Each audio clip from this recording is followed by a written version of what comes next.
la Syrie, on va terminer avec ça, Syrie et puis l'Iran, ben j'en ai déjà parlé pas mal durant l'émission, mais écoutez, c'est ça, on a les États-Unis, l'OTAN et ses alliés qui se préparent pour un assaut sur le sol syrien.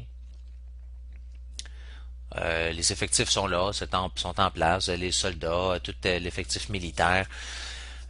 J'aurai pas le temps de toutes vous les nommer d'ici la fin de l'émission, là, mais allez trouver tous les articles, vous allez voir, on a plusieurs porte-avions, je crois que c'est 3 porte-avions américains qui sont déployés là, Israël aussi qui est sous alerte, on a alerté la population, des drills pour porter les masques, les États-Unis qui supposément va annoncer un blocus aérien contre la Syrie, selon les nouvelles qu'on a. Ça, c'est rapporté par Ynet News, qui est un média américain, mais c'est-à-dire israélien, mais il n'y a pas de source dans cet article-là. Alors, en tout cas, si l'information est vraie, on serait prêt à mettre en place une provocation directe d'une guerre contre la Syrie. Euh, vous avez des bateaux de guerre iraniens qui ont traversé le canal de Suez et puis qui se sont amarrés au port syrien de Tartus. Vous avez aussi des bateaux de guerre russes qui en ont fait pareil.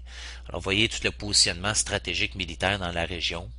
Vous avez un groupe supporté par les Saoudiens qui se sont massés proche de la frontière syrienne, rapporté par Press TV. On parle de 18 000 euh, salafistes, alors des combattants qui se sont ramassés proche de la frontière. Alors, vous voyez ça. Les Nations Unies qui ont mis en place un vote supporté par l'Assemblée générale des Nations Unies, qui appelle le président Bachar al-Assad à arrêter finalement les supposées attaques contre son propre peuple, qui est encore grosse propagande. En fait, il combat des groupes qui sont armés et financés, des terroristes qui sont mis en place par les forces israéliennes et américaines. Et puis ces forces terroristes qui finalement terrorisent la population syrienne. Et puis après ça, on blâme ça sur le dos du gouvernement Assad. Pas pour dire qu'Assad c'est un sauveur, c'est un enfant de cœur, là. Mais je veux dire, les nouvelles que vous entendez dans les médias de masse sont fortement distorsionnées, là. Je veux dire, on est en train de vous faire avaler de quoi qu'il n'y a pas grand-chose à voir avec la réalité. Donc, plusieurs nouvelles comme ça. On veut supposément mettre des forces de la paix des Nations Unies en Syrie. Euh, ouais.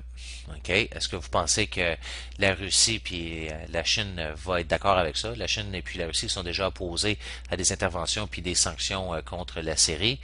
Euh, Obama qui, lui, apparemment, se serait commis pour une intervention américaine en Syrie. Le département d'État qui a averti la région contre les armes de destruction massive de la Syrie. Ah ben regardons, on leur revient avec les mêmes maudits mensonges qu'on a utilisés contre l'Irak. Alors les armes de destruction massive. Ah ben regardons ça. Vous avez des étudiants israéliens qui se sont rendus en Syrie, puis qui sont revenus de là. Et puis c'est un article qui a été publié de façon surprenante dans le Haaretz, alors un média israélien, où ils disent que la crise syrienne n'est vraiment pas ce qu'elle a l'air. Euh, donc, beaucoup de propagande, vraiment, pour y voir clair dans ce dossier-là. Il faut vraiment être bien informé, là. Euh, Guerre secrète des Français contre le peuple syrien. Alors, on apprend toutes ces connexions-là. Michel Chozowski qui parle de l'OTAN qui supporte une insurrection armée en Syrie.